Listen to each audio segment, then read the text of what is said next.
സുനാമിയുണ്ടായപ്പോൾ കടൽ കിലോമീറ്ററുകളോളം പിൻവാങ്ങിയതിന് നാം ദൃക്സാക്ഷികളാണ്. എന്നാൽ ദിവസവും 2 നേരം ഇങ്ങനെ കടൽ അപ്രത്യക്ഷമാകുകയാണെങ്കിലോ? ഒഡീഷയിലെ ചാന്ദിപ്പൂർ ബീച്ചാണ് ഇത്തരത്തിൽ അദ്ഭുതവും കൗതുകവുമാവുന്നത്. ദിവസവും ഈ അദ്ഭുത പ്രതിഭാസം നടക്കുന്ന കടൽ തീരമാണ് ഇത്. ഒഡീഷയിലെ ബാലസോർ ജില്ലയിലുള്ള ചാന്ദിപ്പൂർ കടൽ തീരത്താണ് ഈ അത്യപൂർവ പ്രതിഭാസം സംഭവിക്കുന്നത്. ദിവസത്തിൽ 2 തവണ ഈ കടൽ തീരം അപ്രത്യക്ഷമാവും. തിരയുടെ ശക്തി കുറയുമ്പോൾ കടൽ 5 കിലോമീറ്റർ വരെ ഉൾവലിയും. കുറച്ചു കഴിഞ്ഞ് അതേപോലെ തിരികെ വരികയും ചെയ്യും. ബംഗാൾ ഉൾക്കടലിലെ വേലിയേറ്റങ്ങളുടെയും വേലിയിറക്കങ്ങളുടെയും ചലനമാണ് ഈ പ്രതിഭാസത്തിന് കാരണം. ഹൈഡ് ആൻഡ് സീക്ക് ബീച്ച് എന്നാണ് പ്രകൃതിയുടെ മനോഹാരിത ഒളിപ്പിച്ചുവെച്ച ഈ കടൽ തീരം അറിയപ്പെടുന്നത്. വെള്ളം ഉൾവലിയുമ്പോൾ കടലിന്റെ അടിത്തട്ട് വ്യക്തമായി ദൃശ്യമാകും. മാത്രമല്ല പലതരത്തിലുള്ള കടൽ ജീവികളെയും ഇവിടെ കാണാൻ സാധിക്കും.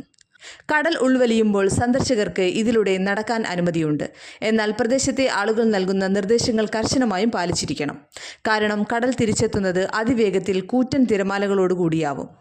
മറ്റ് കടൽ തീരങ്ങളിൽ നിന്നും വ്യത്യസ്തമായി ഇവിടുത്തെ ബീച്ചിലെ വെള്ളം ചെളി നിറഞ്ഞതാണ്. അതിനാൽ ഇവിടെ നീന്താനോ കുളിക്കാനോ കഴിയില്ല. പക്ഷേ പ്രകൃതിയെ തൊട്ടറിഞ്ഞ് ആസ്വദിക്കാം. ഈ ബീച്ചിന് മറ്റൊരു പ്രത്യേകത കൂടിയുണ്ട്. ഇന്ത്യയുടെ ഡിഫൻസ് റിസർച്ച് ആൻഡ് ഡെവലപ്മെൻറ്റ് ഓർഗനൈസേഷൻ്റെ ഇൻ്റഗ്രേറ്റഡ് ടെസ്റ്റ് റേഞ്ച് ഇവിടെയാണ് സ്ഥിതി ചെയ്യുന്നത്.